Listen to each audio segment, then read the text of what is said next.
Safdah TV.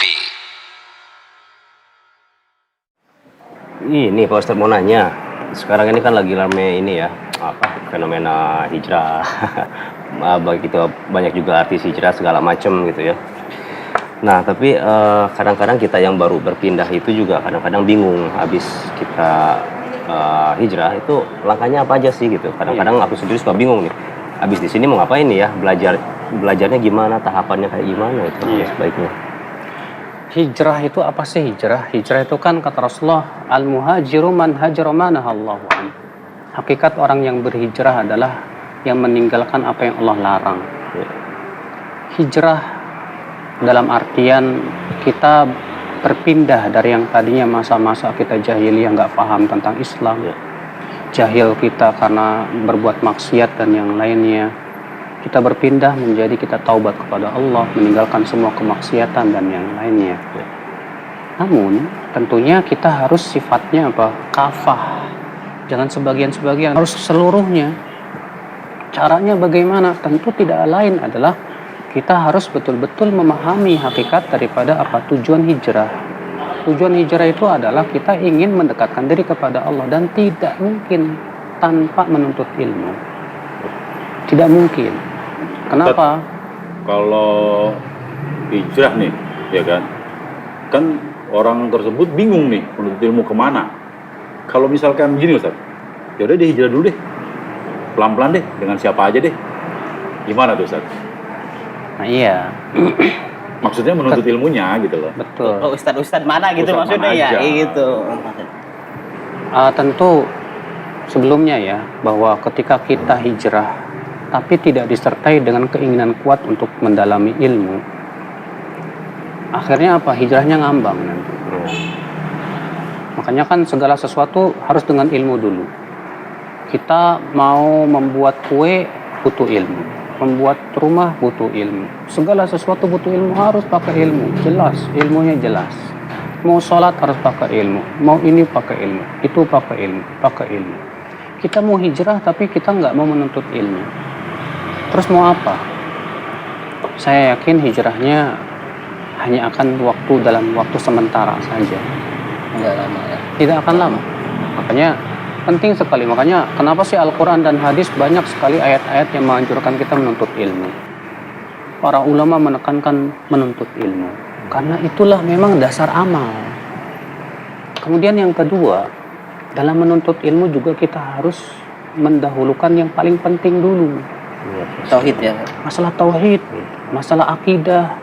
Ini sangat penting sekali masalah tauhid dan akidah ini.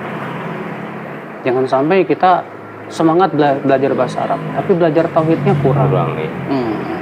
Kenapa? Karena dengan tauhidlah akidah kita terbina. Mantap.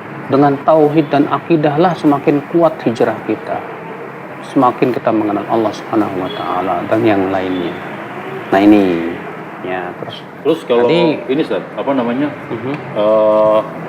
Tauhid kan ya, supaya nggak salah alamat gitu loh Ustaz. Kan banyak tuh kejadian seperti itu ya. Gitu. Mudah-mudahan sih nggak seperti itu ya. Gitu. Memang penuntut ilmu di awal-awal tuh harus hati-hati dulu. Seperti halnya kita mau memasuki sebuah hutan. Kalau kita nggak hati-hati susah. Kalau kita misalnya memasuki hutan tapi nggak punya pembimbing atau sembarangan dalam membimbing, cari pembimbing, kita akan tersesat jalan. Gak masalah penuntut ilmu kita pilih-pilih dulu mana ustadz yang benar-benar kokoh keilmuannya, lurus manhajnya, itu penting sekali. Karena dalam menuntut ilmu itu kata para ulama, hendaknya guru yang kita ambil tuh ada 3 kriteria setidaknya. Kriteria yang pertama, dia betul-betul kokoh dalam keilmuan, mumpuni dalam ilmu. Kriteria yang kedua yaitu lurus akidah dan manhajnya. Ini ditunjukkan oleh sebuah hadis Nabi SAW, dikeluarkan oleh Ibnu Mubarak dalam kitab Az-Zuhud dengan sanad yang sahih. Kata Rasulullah, inna min asyratis sa'ah an yultamasal ilmu indal asagir. Di antara tanda hari kiamat, ilmu diambil dari al-asagir, kata Rasulullah. Ibnu Mubarak, perawi hadis ini berkata, yang dimaksud dengan al-asagir ahlul bidah, ahli bidah, orang-orang yang menyimpang pemikirannya, Berarti maka seluruh ulama sepakat bahwa tidak boleh kita mengambil ilmu dari orang yang menyimpang pemikirannya. Sebagian ulama menafsirkan hadis ini yang dimaksud dengan al-asagir adalah orang yang dangkal ilmunya. Demikian pula, walaupun dia misalnya akidahnya bagus tapi ilmunya dangkal, tetap kita jangan mengambilnya. Nggak boleh ya. Iya, maka syarat dua ini paling utama kita mengambil ilmu. Yang pertama dari orang yang sudah kokoh keilmuannya, yang kedua dari orang yang betul-betul lurus akidah dan manhajnya. Makanya untuk kita mengetahui lurus atau akidah manhaj ada seseorang sih ya kita butuh tanya. Begini deh. Banyak tanya berarti ya? Iya. Kalau kita tanyanya tuh sama gurunya atau sama ya sama ahlinya dong. Sama ahlinya, Kan Allah, bisa. kan Allah mengatakan apa? Fas'alu ahla dzikri in kuntum la ta'lamun. Tanya ahlinya jika kamu tidak tahu. Kalau kita mau nanya tentang masalah apa? Jual beli. Jual beli, tanya kepada ahlinya.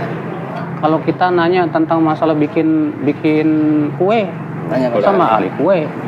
Kalau pengen tahu tentang gizi, tanya ke ahli gizi.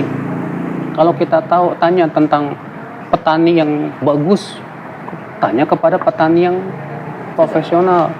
Kalau pengen tahu dokter ini bagus atau tidak, jangan tanya ke ustadz. Ustadz, ini dokter bagus apa enggak? Salah alamat kan. dokter. Iya. Kalau pengen tahu misalnya, ini ahli bukan dalam jahit menjahit, jangan tanya dokter. Pak dokter, itu dia tukang jahit bagus nggak? Mana tahu, bukan bidangnya. Sekarang gini Ustaz, kalau kan banyak tuh semua Ustadz mengatakan Dia kalau di TV apalagi ya, itu merasa akidahnya, tauhidnya benar. Nah kita tuh untuk mengetahui dia ini tadi yang Ustadz bilang dua itu, gimana tuh kita nanya? Memang kalau kita belum punya keilmuan yang kuat tidak akan bisa. Bisa ya? Iya. Nggak bakalan bisa. Kenapa? Karena kita bukan ahlinya. Gini loh, kita pengen tahu ini bangunan bagus apa enggak. Sementara kita bukan ahli bangunan, kira-kira bisa enggak kita menilai? Nggak bisa. Sekarang ketika kita sudah jadi ahlinya dalam masalah bangunan, bisa nggak kita menilai ini bagus apa enggak? Iya bisa. Sangat Boleh bisa. Jangan bisa. Maka orang yang baru hijrah, apalagi orang yang ilmunya masih dangkal, tidak akan bisa menilai. Menilai betul. Kecuali dengan tanya ahlinya. Berarti tanya yang lainnya lagi gitu ya? Betul. Tanya ulama lainnya gitu ya? Harus. Dari ulama. Yang paham, yang tahu ini ustadz bagus atau Atau tidak, tidak. adalah ustadz yang kuat keilmuannya. Iya, iya. Yang tahu ini ulama apa bukannya ulama. Makanya sebagian ulama mengatakan definisi ulama adalah yang diakui akan keilmuannya oleh para ulama. Para ulama lain. Iya. Nah sekarang nggak mungkin kan dokter diakui oleh tukang bas. Nggak mungkin, Mbak. Nggak mungkin. Enggak, selain itu Ustaz nih, ada nggak Ustaz? Selain kita mencari ilmu itu, kita minta doa sama Allah agar kita ketemu nih. Sama Gitu ulama loh. ya. Sama ustadz yang benar gitu ya, Benar, akidahnya. manhaj yang benar. Ada nggak doanya? Harus, ya. Harus ya, tetap kita Jangankan berdoa ya. kita, Rasul aja minta kepada Allah. Rasulullah berdoa apa? Ihdini limaktulifa fihi minal haqqi biidnik. Ya Allah, tolong berikan aku hidayah dalam perkara yang diperselisihkan dari kebenaran. Rasulullah minta. Rasulullah aja minta. Apalagi kita. Ya, ya. Kita Oh, tapi penting. ini berarti Tapi bukan bukan cuma berarti- berdoa. Bukan berarti yang hijrah saja, kita pun juga. Sama, untuk menguatkan ya. Iya, sama-sama. Iya, seperti itu.